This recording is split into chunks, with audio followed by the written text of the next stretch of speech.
മാസപ്പടി കേസിൽ CMRL MD Sasidharan കർത്തായെ വീട്ടിലെത്തി ചോദ്യം ചെയ്ത് എൻഫോഴ്സ്മെന്റ് ഡയറക്ടറേറ്റ്. നിർണായക രേഖകൾ പിടിച്ചെടുത്തതായാണ് സൂചന. എക്സാലോജിക്കുമായുള്ള ഇടപാടുകളുടെ വിവരങ്ങളും രേഖകളും കൈമാറാൻ CMRL ജീവനക്കാർ വിസമ്മതിച്ചതിന് പിന്നാലെയാണ് EDയുടെ അപ്രതീക്ഷിത നീക്കം.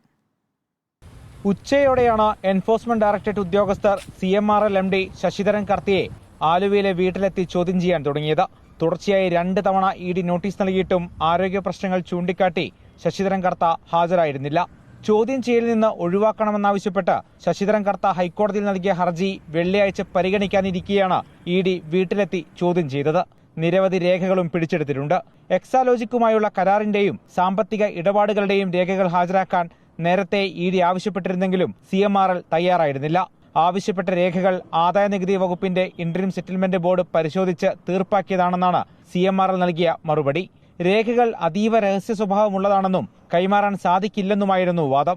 അതിനിടെ എക്സാലോജിക്കിന്റെ കാര്യത്തിൽ അഭിപ്രായം പറയുന്നില്ലെന്നും പക്ഷേ അതിന്റെ പേരിൽ നേതാക്കളെ വേട്ടയാടാൻ അനുവദിക്കില്ലെന്നും CPIM സംസ്ഥാന സെക്രട്ടറി MV ഗോവിന്ദൻ. ഇടതുപക്ഷ ജനാധിപത്യ മുന്നണിക്ക് ചർച്ച ചെയ്യേണ്ടത് കാര്യമുള്ളത് അതല്ല. കമ്പനികൾ തമ്മിലുള്ള തർക്കമോ പ്രശ്നമോ എന്തൊക്കെയാണോ അതൊക്കെ അവർ തീരുമാനിക്കട്ടെ. ഞങ്ങൾക്കുള്ള ഒറ്റ കാര്യം അതിന്റെ പേരും പറഞ്ഞ് പിണറായി വിജയൻ എന്ന CPIM നേതാവിനെയും മുഖ്യമന്ത്രിയെയും അതിലേക്ക് കടന്നു ചെല്ലാൻ നടത്തുന്ന ഒരു ശ്രമത്തെയും അന്നും അംഗീകരിച്ചില്ല, ഇന്നും അംഗീകരിക്കില്ല, നാളെയും അംഗീകരിക്കില്ല. ഇതാണ് നമ്മുടെ അടുത്ത നിലപാട്. പിടിച്ചെടുത്ത രേഖകളും ശേഖരിച്ച വിവരങ്ങളും പരിശോധിച്ച ശേഷമായിരിക്കും EDയുടെ തുടർ നടപടികൾ. റിപ്പോർട്ടർ, കൊച്ചി.